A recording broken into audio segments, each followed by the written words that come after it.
बर्ख रहे 1991। जादव जी के सीतामढ़ी से टिकट भेटल रहे, जीतियो गेला। केंद्र में कपड़ा मंत्री बनाओल गेला, मुदा दोबारा उनट कर सीतामढ़ी दिस नहीं तकलैन। अगला लोकसभा चुनाव में पार्टी दोबारा सीतामढ़ी सीट से जादव जी के उम्मीदवार बनौलकै।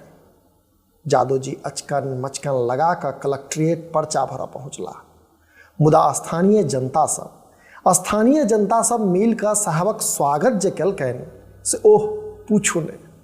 कहल जाय छै जे धोती धरि खोल देने रहन लोग सब, मने बीच सड़क पर कपड़ा मंत्री निवस्त्र कऽ देल गेल छलाह। लंक लाग ओतऽ से भागल छलाह जादव जी। फिर हियाव नहीं भेलनि सीतामढ़ी से लड़बाक। पार्टी गोरधरिया के सीतामढ़ी से अपन नाम कटौलनि आ तकरा बाद दरभंगा से पर्चा भरने रहथि। ताहि जादव जी के मधुबनी शरण देलक।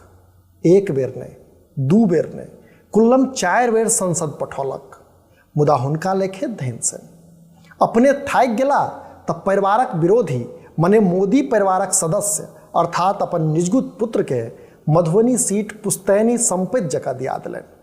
जादव जी के पुत्र से हो 2019 वाला लोकसभा चुनाव में मोदी लहर में जीत गेला। पिताक बनाओल खुरपेड़िया पर चलैत पुत्र से हो जितलाक बाद अपन संसदीय क्षेत्र से अलोपित रहला। लोक सब पूछैत रहि गेलनि जे ही पंचवर्षीय में कोन उत्कीर्णा कऽ देलियै। जादव जी के पुत्र लग एहि प्रश्नक कोनो जवाब नहीं छनि। कहल जाइ छै जे समय अपना आप के दोहराबैत अछि से ठीके। कहियो जना जादव जी के सीतामढ़ी से दोबारा उम्मीदवार बनाओल गेल रहनि, ठीक तहिना जादव जी के पुत्र के सेहो एहि बेर मधुबनी से दोबारा पार्टी टिकट देलकनि अछि। मुदा मधुबनीक दुर्भाग्य जे एहिठामक लोक सीतामढ़ीक लोक सन एखन धरि नहि भऽ सकला अछि।